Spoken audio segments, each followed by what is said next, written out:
Tobagonians learn about the uses of GIS technology on the island, masterclass for our island's students, and a new school to be added to grant list for Carnival 2016. Info Update, bringing you the latest news, views, and reviews, along with responses, comments, and events affecting you. brought to you by the Information Division of the Tobago House of Assembly. You use Google Maps to find locations or learn about places, and in some cases, you may use a 3D street imaging application to get a live view of places you've never been to. When you do you know that you're using what's called GIS technology? GIS is a short way of saying Geographic Information Systems. Simply put, that's mapping and modeling of the real world using aerial photography, land surveying, and remote sensing satellites, just to give a few examples. Director TEMA Alan Stewart explains how it helped during times of disaster. Geomapping of our spatial layout of our special needs population to me is quite critical. The Land Management Department also uses GIS to assist in the surveying of state lands.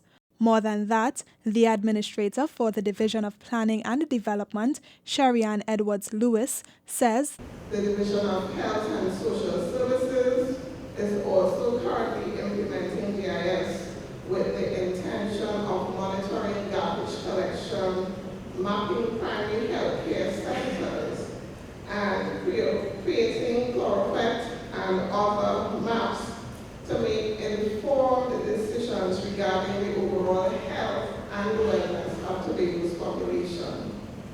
this is the second year that the Land Management Department is joining the rest of the world in celebrating World GIS Day under the theme Discovering the World Through GIS. Over 150 boys from the island's secondary schools got to interact with successful men such as former national footballer Shaka Hislop and communications specialist Michael Stewart. Omudara Mills reports. Male students from several secondary schools learned about finding their purpose, respecting women, working hard, and staying focused on their goals. And there were lessons which some, like 15-year-old Kadeem Telemark, found memorable when he attended the 3rd annual Junior Achievement Global Entrepreneurship Conference entitled Maximizing Manhood, Exploring Opportunity for Growth and Empowerment, Accepting Responsibility. What really stood out for me in the seminar today is that boys could come together and talk and discuss and learn more now and learn to be men. And as young men, we should learn to take responsibility for our action.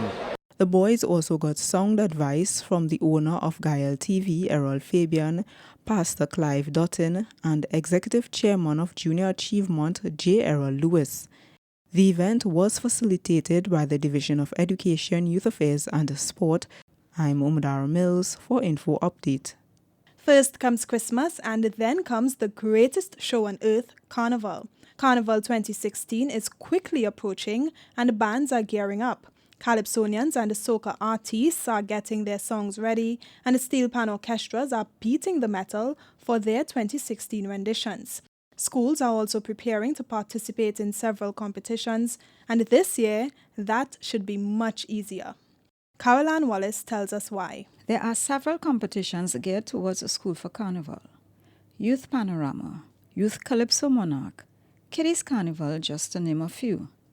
But to increase as well as maintain participation in these festivities, the Division of Community Development and Culture is calling on schools to apply for funding from the division. One school, Plymouth Anglican Primary, is taking up that offer as they plan to participate in the Youth Panorama competition. Their steel pan tutor, O.J. Richards, shares his thoughts. I feel very good about that because I would think that with that grant, more schools may decide, they want to enter. So maybe with enough primary schools entering, we may be able to have a division like in different categories. The Secretary of Community Development and Culture, Dr. Denise Oyafat Angus, says the need for more schools to participate in carnival-related activities as it exposes students to various art forms. I'm Caroline Wallace for Info Update. That's it from all of us at the Department of Information. I'm Davia Chambers, and you've been listening to Info Update.